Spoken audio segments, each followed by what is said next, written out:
Well, let's go ahead and get rolling. So I guess we're going to continue on the buyer presentation stuff this week, and right now we only got four of us here, but I know more are coming. Five of us, because Brian's on no camera too, because he's in his underwear today, and I understand that. There's Pete. Hi, Pete. Oh, Andrea, No, it's Pete, Dre. you transitioned. No, Mhm. that's probably not appropriate in a mixed company. Sorry. Uh, anyways, Ross, why don't you talk a little bit about what you and your team are doing with buyer presentations and stuff like that right now? Cool. How are you guys? Good. Good. Good. Good Good to see morning. you all. Hey, what's up? So for us to build on last week, we're seeing a lot of um return on our training now. We're having a lot of live action results of the implementation of what we've set out to do. And what we've seen is people are being very receptive to a non-threatening way of being presented with this new document that is now necessary to get inside the home. So our sequence is on our initial call with our buyer. We're sending out what's called a touring agreement. We're conditioning them to sign something up front so they can see the house. We're not having an awkward moment in front of the house. We're not having to present our value before we've even really had a formal showing yet, or maybe this is somebody we're meeting for the first time. We're able to show our value then on the showing because a touring agreement doesn't have any kind of compensation. But also on the initial phone call, along with the touring agreement being sent, we've set a second appointment for after the showing. It's either meet in the house if it's vacant or go somewhere else. And for those of you who were on last week, this is a total recap, but we've put this into place to where we have a touring agreement, we show, and then we have our meeting afterwards. And the meetings are going great. And I'll just kind of give you our script again. There's three contracts that constitute a transaction. The first one is the listing agreement. That's between the seller and the listing agent, and that's how they're able to market the property. The second one is the buyer agent and the buyer. And that agreement we're going to talk about here is called the buyer representation agreement. And we'll talk about that shortly. Now, the third one is that ultimate goal of getting you into escrow by signing a purchase agreement. And that's when both agencies come together and create a transaction. So how does that sound? Sounds great. Here's what our buyer broker agreement looks like. We use the EXP buyer broker agreement. It's much more simple. It's not 92 pages. It's just a two-pager. And you're able to talk about just two items: the length of the contract, what your compensation looks like, how you're going to fight for the seller to get that done. Kind of take all of their concerns off of their shoulders. They've been signing really quickly. We have a Slack channel, and we have our goal highlight at our sales meeting on Wednesday, and everyone's like, hey, I got my first buyer agreement signed. I got my buyer agreement signed. Now it's like, now the wins are becoming normalized because it's just the way real estate is. So it's fun to get those first monkeys off your back, get them signed, see that your training is coming to fruition. But people have been so receptive to signing it because, you got to do what you got to do if you're going to go through with purchasing a home. You can't just say, no, I don't want to sign this loan estimate. You have to sign the loan estimate in order to get a loan. You can't say when you're buying a new car, I don't want to sign the purchase you have to sign certain things to be able to do certain activities, and this is one of them. And we get to prove our value up front. That way it takes the shopping out of the way. This is going to provide a lot of retention for us. So our actual in-field buyer representation agreements have been super successful. It's something that I'm excited that we've adopted. It's going to seal up all the cracks. People can't backdoor you. And then they're going to keep in contact with you even more. So we're not going to lose them to new construction. We're not going to lose them to other things, other areas that may not be supporting our commission schedule. So I think it's been going really good. We've had a lot of success with it, and that's what we've been implementing, and now we're seeing the positive results. Yeah, it's great. And it really is, I think, part of this. And I'm gonna now the pizza. I'm gonna do my thing and get off because I'm just really struggling here. Sorry, guys, but I want to talk about this. The reason why I came on today, so I got to talk about this because it's really important. But I think part of the thing is confidence is a huge part of this. All right. And I'm going to put a link in the chat box for everybody of what I've been teaching. Is as difficult as it has been for me to speak, I've had no choice because of this, and my voice will be gone by the time I'm done for the rest of the day. Puberty's tough at 63, like I said. But here's the thing: you have to sell your value now, right? If you're not selling your value, it's you're not going to win. And so a couple things that we've done, so everybody knows that my lead conversion stuff is was off the charts, and there was a reason for that. And one of the reasons, which I really think you should do, is no longer should you call yourself, excuse me, Mitch Riback. I should be the Mitch Riback real estate team. You should always be positioning yourself as a real estate team now, even if you're just a solo agent, because you are a team. It's you, your lender, your title people, your insurance people, your inspectors. All those people are all part of your team, but it makes you appear bigger than life, right? So when you're asking for 3% or 4% or to whatever you're asking for commission, they're getting a lot more than that. And again, I'm not going to post it, but the way we're doing this, first of all, yes, sometimes you're going to have to do a single showing thing or touring thing, like Russ just said. You're not going to have much choice, but you have to have that form signed before you can show a property. However, in almost every other case, I would not do anything without sitting down now without a buyer's consultation because you're just wasting your time. And a lot of people, by the way, have done those forever. And just keep in mind, by the way, 18 states in our country, we're doing this already. So for some of the people on this call, you might have been doing buyer brokerage agreements already because they're mandatory in 18 states. But what I want to do is, and I'm going to put it in my thing and use it as a template for a presentation. All this is a Word doc. Let me see if it's in there still. Um, yeah, all this is a Word doc that I'm putting in there. But use it as a template to build a presentation because the more you look professional, the better you're going to be. If you just sit there and give a customer say, "Hey, here's the buyer brokerage. It's the new NAR law." First of all, they're like, "What the hell is NAR?" Right? They don't know what that is. Someone said in the agenda said they didn't even hear anything about it. Most consumers have no idea what we're talking about. They don't know this is the new law. They don't care. They just want to go look at houses. So you have to sit down and you have to present your value. So if you look at the doc I just put up there, it's a step-by-step process. It's a 20-minute presentation, right? Depending how much you do. I elaborate on a lot of these things because what you're trying to build, in my opinion, but this is my opinion. You guys can do whatever you want. This is your business. This is if I was selling buyers right now, this is what I would be doing. I don't sell buyers anymore. If I do anything, it's a listing, and I don't even do many of those anymore. But I would make this so they understand how much work this is because before, if you're a really good realtor, you did not let them know how painful the process was. You solved that for them by absorbing all the pain, and you gave them a nice, pretty package. Oh, here's your house. Here's your keys, right? And you would absorb those. Shit, the inspection is not good. Let me see what I can resolve before I involve them in this process, or whatever or there's a lien or a title issue. Let me see if I can resolve that before I involve them in this process. That's how I did business. At least I think the reason why I sold so many homes, which is 80 a year when I was selling full time, was because my customers never saw pain. But now I want to share what that is up front, the things that could happen. So, for instance, I'll give you an example. When I talk about inspections, I go, so we're going to have an inspection, and this inspection is important because then we're going to find out everything that's right or wrong with the house. So we're probably going to find 40 or 50 things wrong during the inspection. At that point, we're going to have to find more inspectors because if there's an issue with your AC, we're going to get an AC inspector. Electrical, we're going to get an electrical inspector. If there's a roof issue, we're going to get a roof inspector. If there's a plumbing thing, we're going to get and I go through all these things now and explain all the different inspectors I'm going to have to find for them to facilitate those 50 things that are wrong with the property. They don't want to do that, but they don't know that you do that because again, we keep a transaction seamless. So I let them know up front. So the cool, and I don't mean this in an evil way, but it's almost like you want to overwhelm them with what we actually do because that's what we actually do, and they don't know that. So by overwhelming them with information on what we actually do, sets the stage for them saying, "Shit, I don't want to do that." Right. And because a lot of people are going to think they can go to the seller.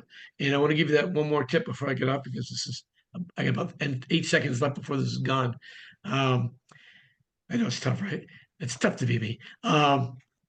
You're going to hear this a lot. Well, I'll just go directly to the seller, right? You're going to hear that. And here's what I would be saying.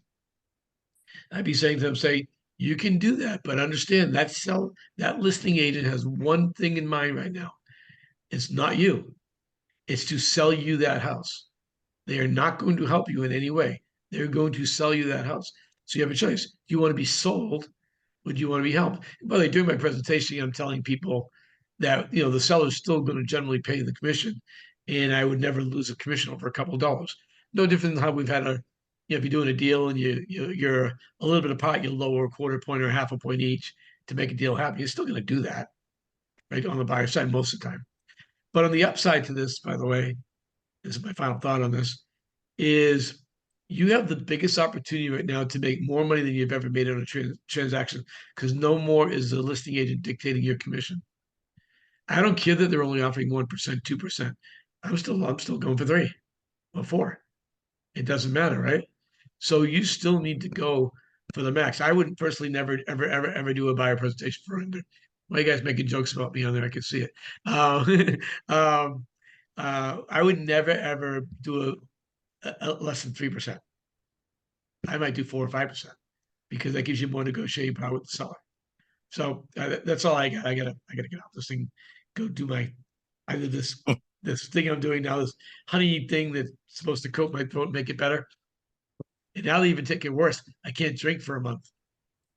You Uh-oh. know, I'm gonna finally actually see what I finally look like. Oh my God. Listen, I thought this the new changes with the NAR and how we're doing things affected Mitch so dramatically that it changed his voice. It was kind of like him going through real estate puberty. And terrible. that's the deal. But no, I think that's great information, Mitch, because I think it is going to come down to articulating your value and presenting it the right way to people so you can really pre-frame. Everybody has to get really good at pre-framing and setting expectations on how things are going to work because there's a lot of unknowns and everybody is nervous saying, well, they're only going to do this and they're only going to do that. Guys, I got news for you.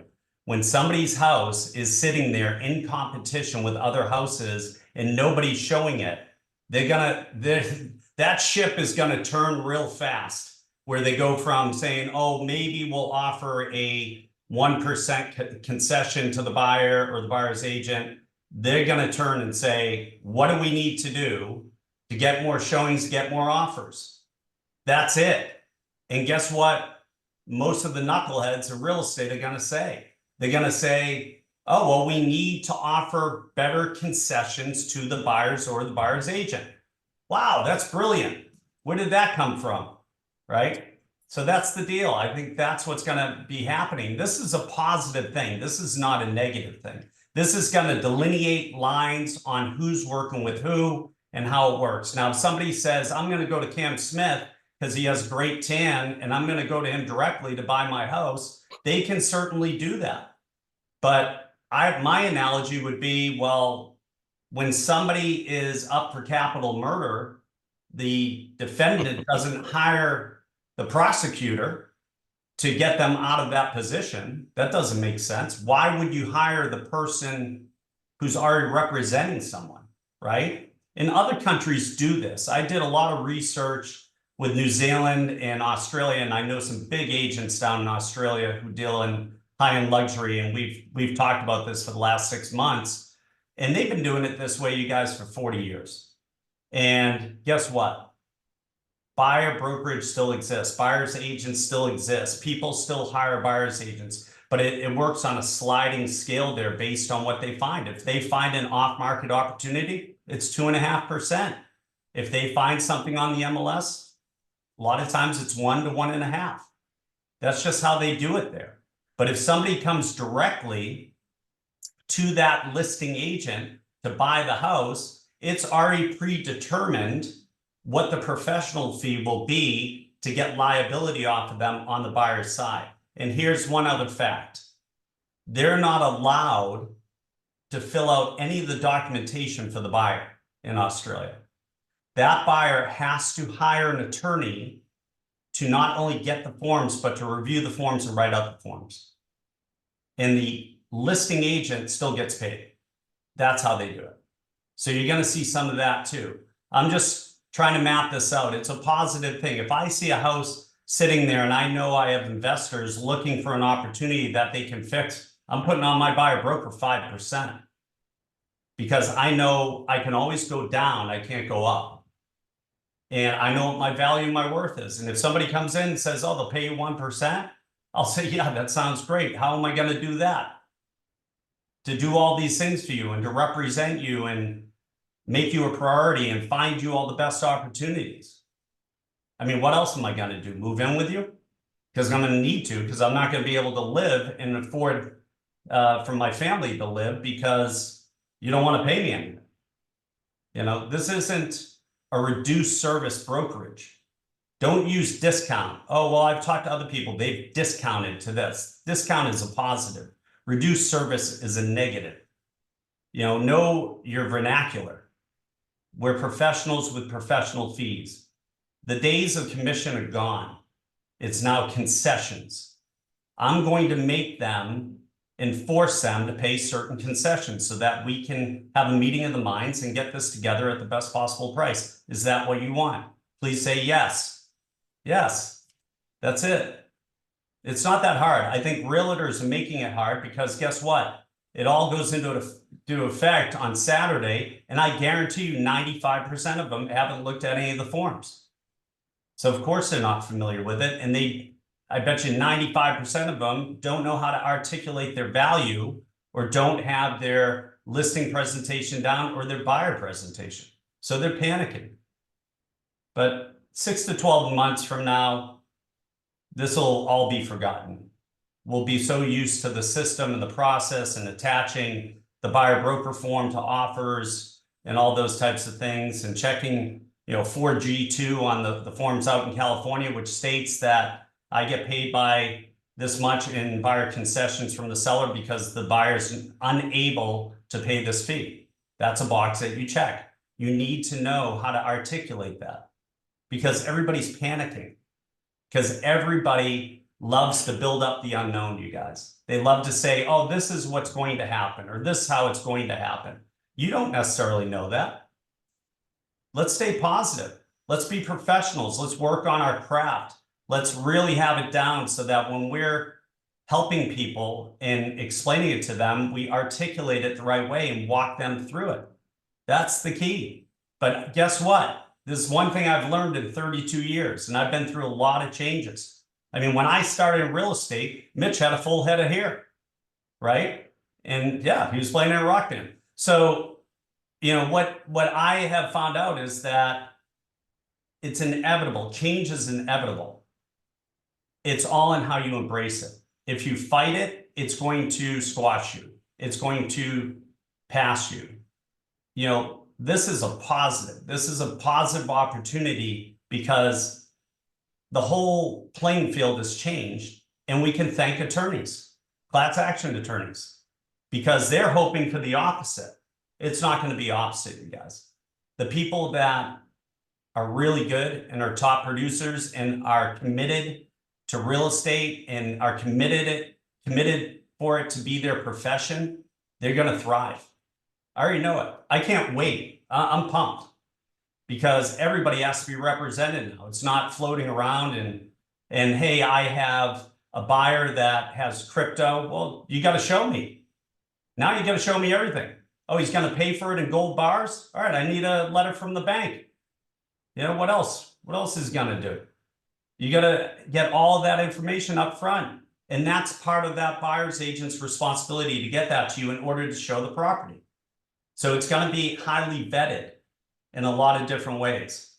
And trust me, the consumers will fall into place once they start learning the process. Right now, they think it's a free-for-all, and we're all panicking as professionals saying, oh my God, I don't know what's going to happen. I don't know if I'll get paid. Well, guess what? What you focus on expands. And that's it.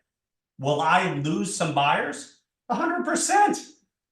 Do I give a shit? Absolutely not. Because I can find other people and I'm going to get paid what my value is and what I'm worth.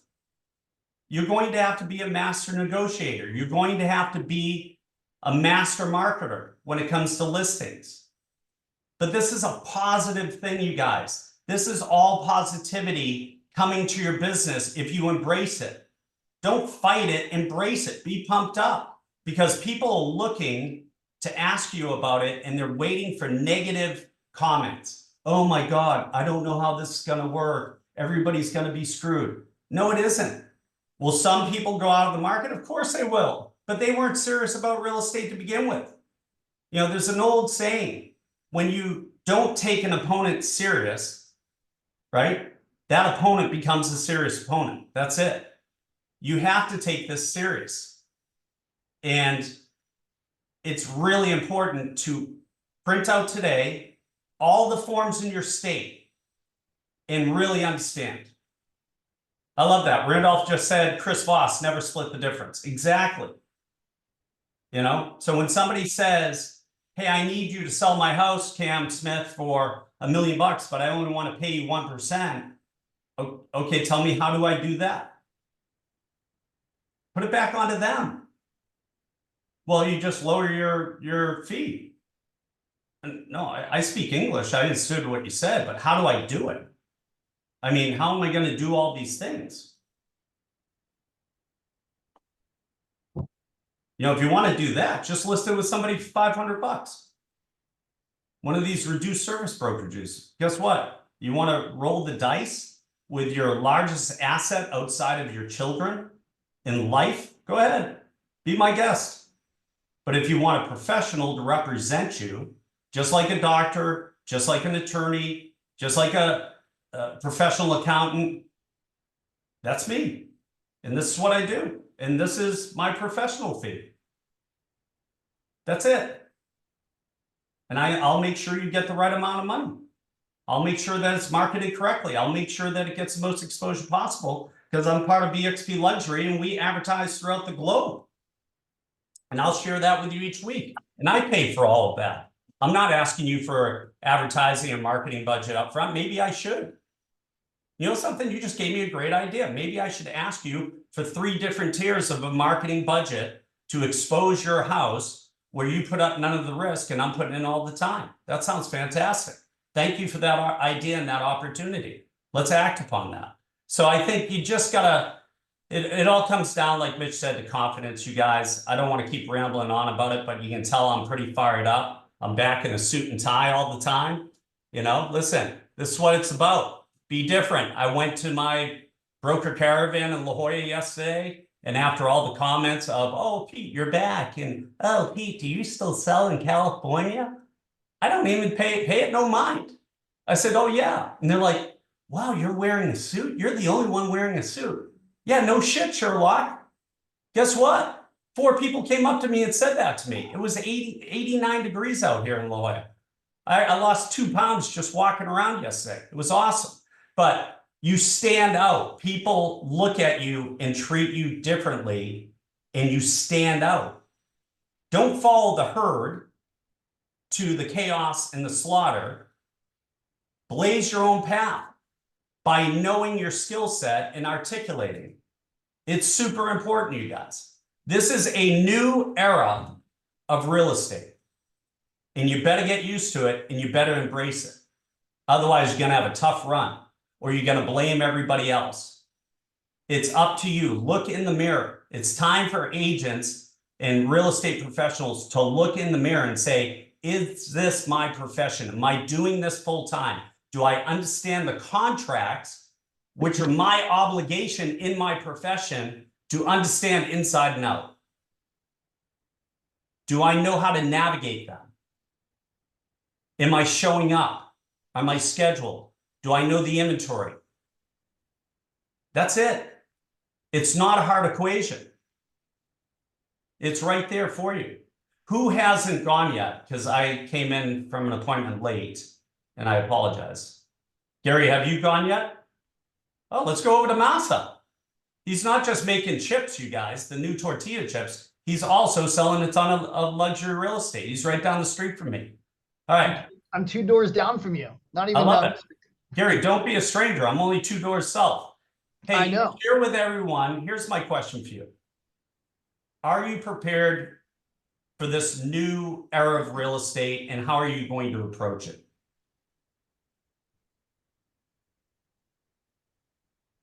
Are you asking me that question? No, I'm asking the universe. Of course, I'm asking you this question. How many chips have you had? Did you have a bunch of margaritas last night? I know you love Mexican food. No, Something's going on. I did not. All right. So, Okay. a couple of things on that. So, first of all, I did put my buyer consultation link inside of the chat if anybody wants to look at that. Love it.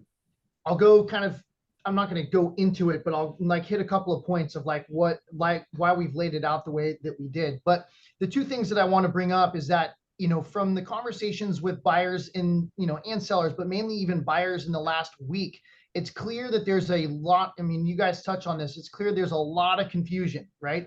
And so education, I think we really need to put education first and foremost.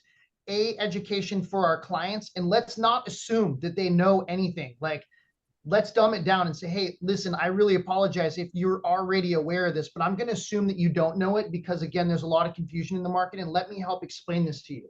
The point of getting the client at the consultation at the beginning, again, it doesn't have to be some formal at your office or coffee shop, whatever. It could be over the phone. It could be like in a Zoom meeting, but it is important to go through that with them at the very beginning to set the expectations.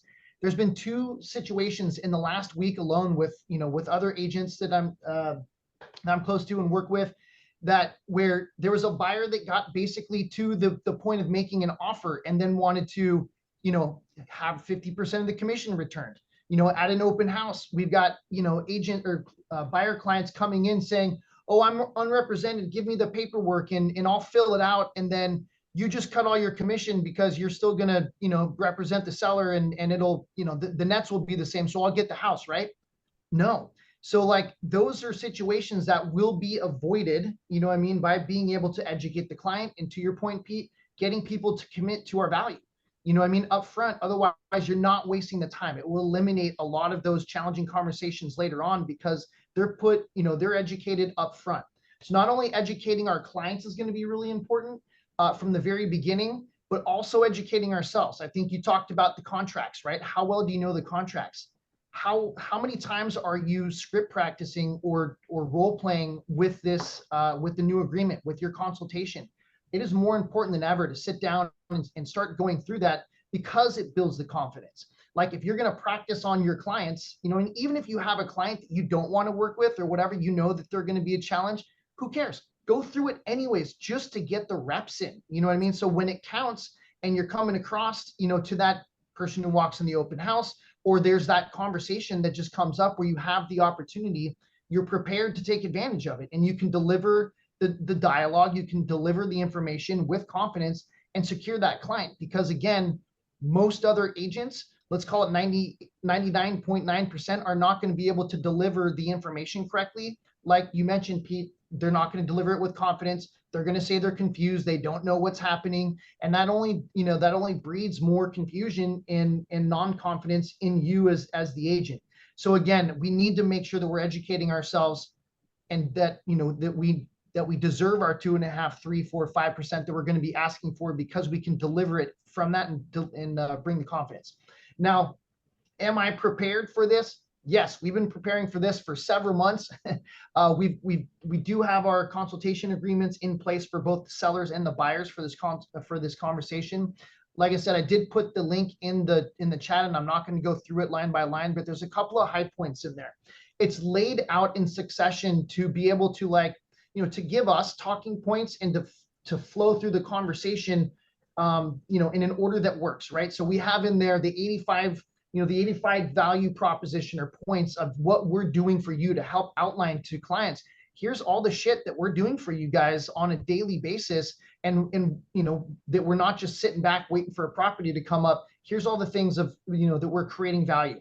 We have some of the outlined, specific unique value propositions and tools that we have access to that we would provide for our clients. And then we also have a page about buyer representation. My page may be a little wordy, and if you know me, I talk a lot. It's hard for me to cut things down, but I did explain like what's happened, where we're at, and why it's important in terms of the buyer representation, right? And then we go through like what's the closing costs consist of. Oh, and by the way, here's like a link, or it kind of explains the 3 different types of agreements that in this digital presentation, if they click it, it links over to the buyer representation agreements. So we can go over that with them in succession. There's a practice offer in there. Let's go through the high points of the offer that you need to prepare for. Now, again, this is a pretty full in-depth, consultation process. I personally like to get all that, out of the way at the very beginning, because again, there's a lot of clients, you go out to see the first house and like, well, this is the one. Well, you weren't ready and you got to go backwards. And by the time you explain all this stuff to them, or they're not ready to make the right offer or whatever the case, you lose the house. And then you spend the next 6 months looking for the one that got away, which was the first house. So I personally like to be prepared, like from the very beginning, and go over all these things. And guess what? If they're not in, they're not in. There's a page that kind of links or is pulled into the car form buyer representation. That's the, forget the name of it, but it's basically like the buyer financial statement or whatever. And it asks if you own or rent. It asks like how you're coming up with the down payment. It asks about your kind of banking information or proof of funds, but it also asks, do you have the money available to pay my commission? Do you have the money available to actually put the deposit in? I mean, has anybody got to the point where your client's like, wait, what deposit? I don't have $40,000 or $50,000 to put into, escrow right now. So those conversations should be having upfront. Now that form's a little intense. I'm still not really sure if I'm going to use it, right? But I think that in good practice, at least having those questions in your mind to be able to go over in your consultation is going to be important, So I think realistically, to the point of education, get educated, make sure you know what you're talking about so you can deliver the right information and educate your clients like they've never heard anything before. Because again, it's all different. It's a brand new ball game. It doesn't matter how many homes they've bought or sold. They still are not going to be familiar with or understand the process until the next several months. And it's just a normalized thing. But what you said, Pete, clients think it's the Wild West out there right now. And again, because they've not been educated, they don't know. The news is saying one thing. You got 100 other agents not know what they're talking about, saying other things. So we really have to like set the precedent of like what's really going on. And that's going to separate us. That's it. Yeah. And I think you made a good point. You have to become an educator, right? Because people are going to ask it. They're going to try. They don't know you guys. The weak agents will say, oh yeah, I'd be open to that, giving you 50%. No, just say, oh, that's an interesting proposition. Have you been educated on how it works now? Because everything has changed. That's it. And you have to just be very inquisitive. Don't let your ego get involved and take it personally with them asking. They're going to ask. People who want to wheel and deal are going to ask, but they're also raising their hand saying, hey, I just want to let you know that this is my understanding of it. And I'm kind of a pain in the ass. That's what they're basically saying. All right. So you got to just go with it. And then you can determine if you want to work with them or not. But if you don't know how to do that presentation, I was looking at your presentation here. It's great. Thank you for sharing that. That's what we do, you guys. We collaborate with each other and we contribute to your success. But I think, by getting really good at that initial presentation, before you go anywhere. And guys, I've done them I love when agents say, well, I can't get them to the office. I've done them in my car. I've done them at Starbucks. There's like 11,000 Starbucks locations in the United States. I've done them at houses, but just make sure you take the key out of the lockbox. I usually lock the door and keep the keys with me so people don't walk in. I've done them everywhere. You just want your client's undivided attention. You don't want them looking at their phone or looking at a TV or chasing kids because it's too important. So you have to stress how important it is. That was great, great stuff, Gary. Who has not spoken yet? Cam? All right, let's go over to Cam Smith because with next gen training, right? He's the next generation of real estate. He is a rock star. I am sure he is prepared and ready to go, not only on his presentations, but how he's going to counter those types of objections when somebody comes into one of his open houses and says, well, you didn't have to do any work and you haven't had to show me any houses. So why would I pay you 2.5%? Answer that question for me, Cam. That's a great question, right? And actually the answer to that question would be, I'm not going to. I'll actually have one of my teammates represent you so that you can have the proper representation. Because you wouldn't, like you said, Pete, you wouldn't hire the prosecutor to be your defense attorney. And they're going to go, yeah, but I would love to share with you. One of my team members will handle that with you. They're going to be your representation. They're going to be your guidance. And that's why, because you're hiring that, you're getting that professional. Now, if you say you don't need it, great. You're welcome to send us an offer. And that's, you know, that's the truth. You're welcome to send us an offer, but we do have the ability to do that. That was a great question, Pete. I'm glad you started with that. And that's what I'm going to bring up. This is really important, you guys, is this entire change that's going on, right? This entire NAR buyer broker agreement thing with the commissions. It's exciting. It should be exciting for you because now you can get paid what you are owed, right? Before it was up to a weak seller's agent that went in and half the time, you know, gave up because they were so desperate for that listing that they were the ones that for a lot of agents were determining how much buyer's agents were getting to get paid. Now it's not the case. You are able to go in, you're able to negotiate that. You're fighting for your commissions. And that to me is really exciting because we've been doing this for a very long time with NextGen, with all our groups, with a lot of the, you know, we are focused on young agents. We're not really seeing that panic. I'm going to be honest. I just haven't seen it in our groups, but that's because we're talking about it. That's because we're training on it. That's because we are leading. We're handling the objection before it becomes a problem or a concern.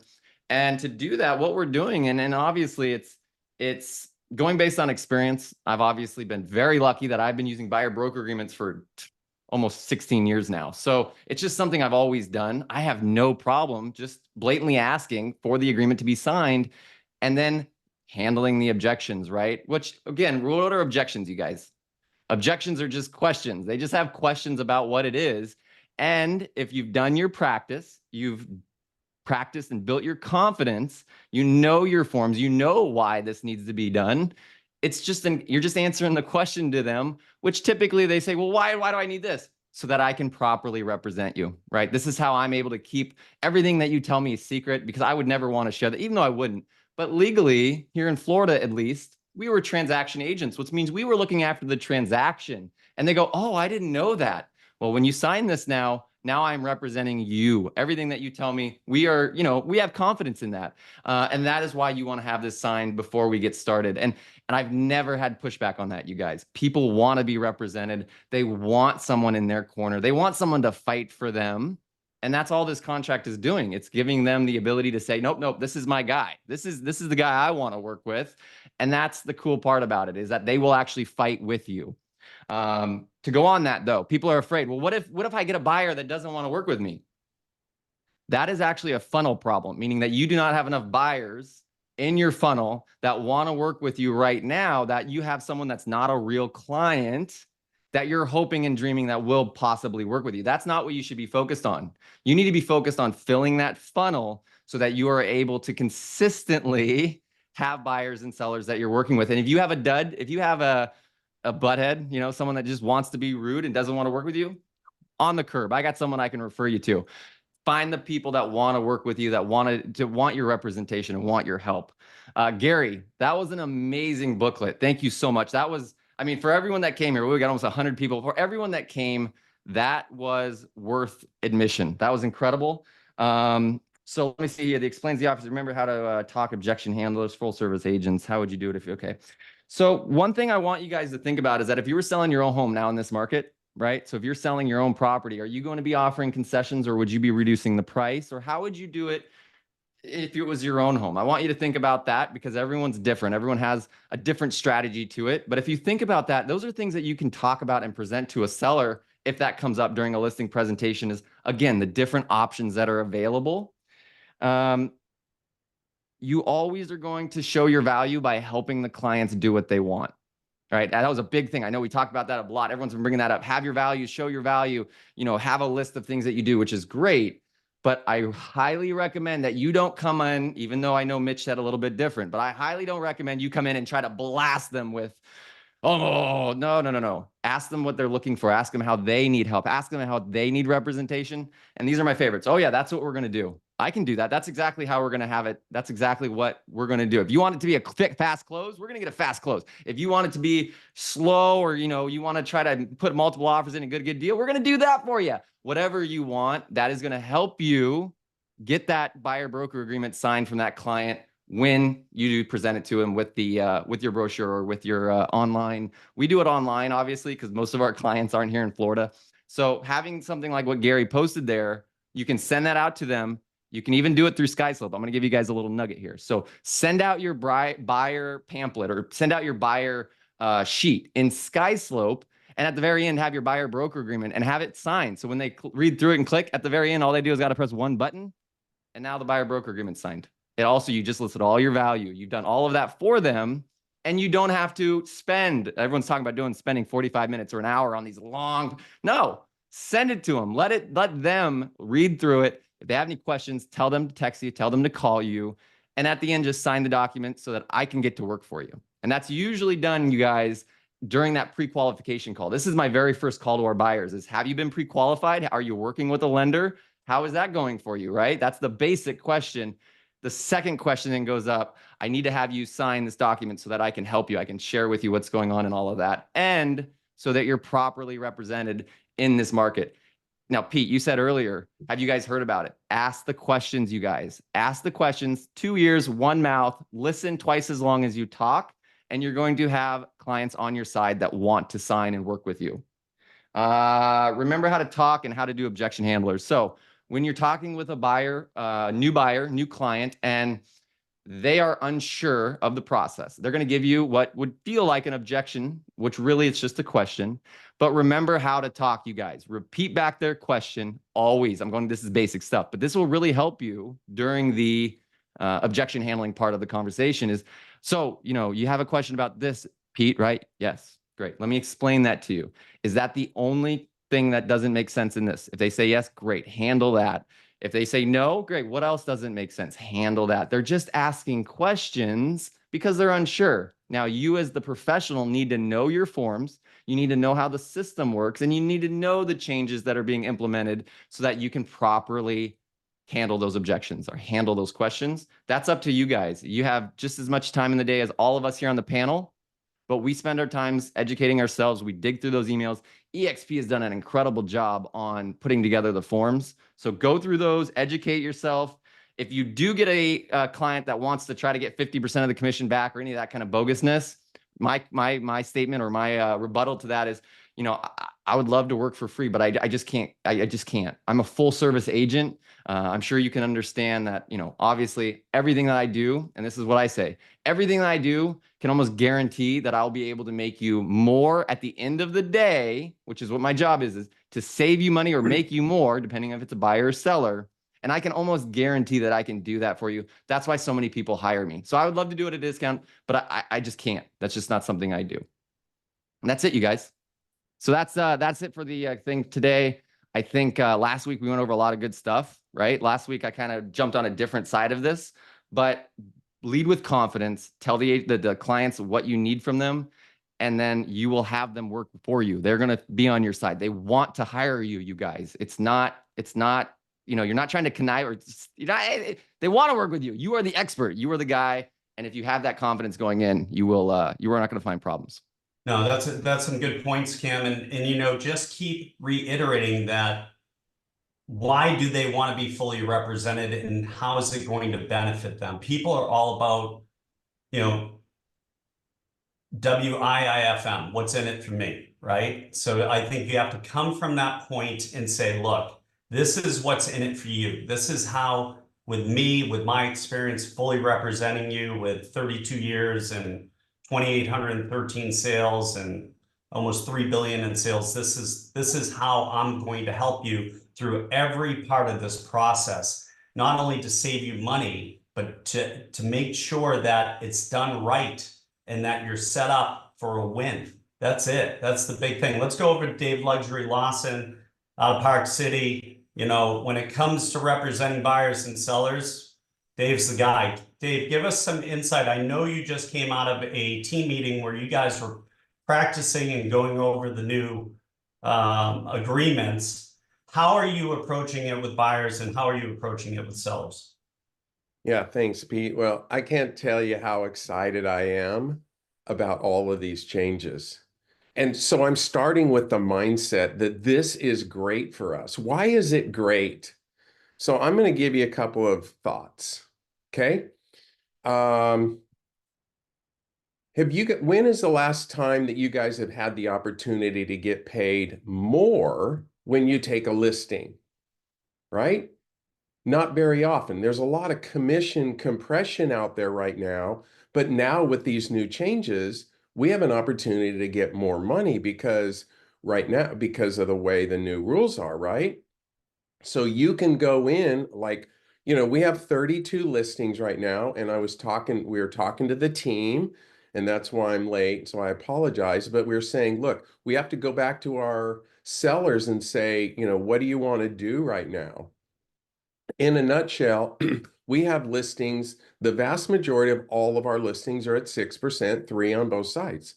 So what we're thinking about doing is going to 4% on our side. And then we say to the seller, we are going to negotiate for you, but I'll make sure that you never pay more than 6%. So this is a way to make more money. So I wish the 80 or 55 people that are on the call right now, if I could say, raise your hand if you always get 3% on a buyer side, or raise your hand if you're mostly getting 2.5%, or how many of you out there are, up until Saturday, the listing says you get 2%. Well, right now, I truly believe that what we get paid is in direct proportion to the services that we provide. So nowadays, if somebody, it used to be if somebody's offering you 2%, you just took 2% BAC, right? But now, if you're really good at negotiating, then you can just write in your offer that you want 3%. And if we get good at, and I was talking to Pete and Dennis and Mitch and everybody about negotiating right now. I think negotiating is the #1 skill that is going to make the difference between us winning and losing, between us going to having all these changes take us to the top or take us out. And I truly believe that being able to negotiate is the key to all of this, right? Um, you know, and and being prepared and being professional. Last week I shared my buyer's presentation. I just looked through Gary's buyer's presentation just very quickly. And you know what? I if I'm selling in San Diego, I want to hire him, right? Sorry, Pete. Okay, I don't I take mean, offense to but it. no, I know, but the thing is, and so we share all this stuff and we all help each other. And so much so that I believe so much that it's important to know how to negotiate that I got with my dear friend Debbie DeGroat. She opened Excellium Coaching. She ran Mike Ferry Coaching for, I don't know, 15 years. She worked with MAPS Coaching. 12 years ago, she started a company called Excellium. I helped her start the company. In my opinion, she's the best coach on the planet. And she was talking about this and she said, let's do a negotiating masterclass. And I said, yes. And she said, what do you think we can charge? I said, $2,000, $1,000 to $2,000. It's 8 or 9 sessions. And at the end of the day, we were talking and I said, you know what? Why don't we do it the EXP way? What's the EXP way? We just give things away to help everybody win. So, so she agreed, and if I can share my screen, do you guys see my screen right now? It says negotiating. So what I'm going to do is if you email me at david@lawsonteam.com, and by the way, she also is giving this to me to give this to you all for free because I was one of the people, I did one of the sessions on how to negotiate, right? So what did we used to have to negotiate? We used to negotiate with a seller on signing a listing agreement and getting paid a certain amount for our commission, right? I started at 7 and I went down to 6 if necessary, right? Is that a little bit different? Right? But what do we have to do now? We have to negotiate with buyers, one, to show the property, two, to sign an agreement before we open the door, and to get paid. Do you think that's a valuable thing? Well, that's what I talked about in this class. Okay. What else do we have to negotiate right now with? What is it? We have to get good at negotiating with the listing agent on the other side when we represent a buyer. Or if we have a listing, we got to get good at negotiating with the buyer's agent. And we address that as well. So, as my gift to all you have to do is email me, david@lawsonteam.com, and I will get you the link. And you can give this, and by the way, you can give this away to, if you're at EXP and you want to give it to anybody in your organization, knock yourself out. If you are in the business and you have a friend that you think that can help, that we can help, give this away. This is my gift to you for showing up and being part of this. And I can't wait for you guys to get to be excellent at negotiating. That's awesome. Thanks, Dave. That's a gift, you guys, to break into the new era of real estate and go from there. Let's go over to Brian. Brian, take us home. And my question to you is, I know you've dealt with a lot of buyers over the years. I know you're used to doing buyer presentations. How are you going to approach the new changes to the buyer contract and explaining why it's really beneficial and it's in their best interest to work with you? Thank you, Pete. Sorry I was late too, guys. Hey, I was listening in the background and I agree with all the analogies. I loved it. Gary, thank you. Cam, your input. I listened to Mitch as best I could. His voice wasn't there, but I don't have a lot to add. I think I want to do something that's really important for me and let you take away from what I like to do. So this new market that we're getting ready to get into will define itself. So how I approach it is going to be no different than how I've approached every single market I've gone through up and down over the years. I'm going to do it as if it was in my first 5 to 10 years when I got into real estate. I just wanted to hustle and be a great realtor and be the top producer. And I had all these lofty goals. And if you're that person, if you're in here, you're in your 1 to 5 years and you're just wanting to learn this business, that's like being in the trenches. Like if you get in the military, you get in the trenches and you got to get out there and you got to fight and you got to dodge the bullets and you got to get a mindset to win. But what happens later is from those trenches, those come the generals, right? So when you have wisdom and you've made it this long in a career, you start to look at the wisdom and you say, okay, well, I'm going to choose my own battles from here on. Like, is this a buyer or a seller that I want to invest in like I would a stock? These clients, are they going to provide value to me and my family? Is the service that I'm providing them as good as the service that I'm going to give them? Because I'm going to give them A+ excellent service, and we all have our systems, and our systems are designed for their outcome. So if your client's outcome is your goal, then what are you going to invest in that client that they aren't going to know you're investing in them? You need to let them know how much you care about them before they know how much you care in them. So you have to do this just like a pre-listing packet, almost like a pre-buyer presentation. And Cameron was saying, I want to know, have you been pre-approved? But guess who wants to know more than me? The seller. So I put everything on the seller. I'll say, you know what, Mr. and Mrs. Buyer, I don't know where you're at in this process, but let's sit down and let's have a conversation, because you don't have to prove your commitment to me. I got to prove it for you to a seller. And sometimes agents on the other side get in the way.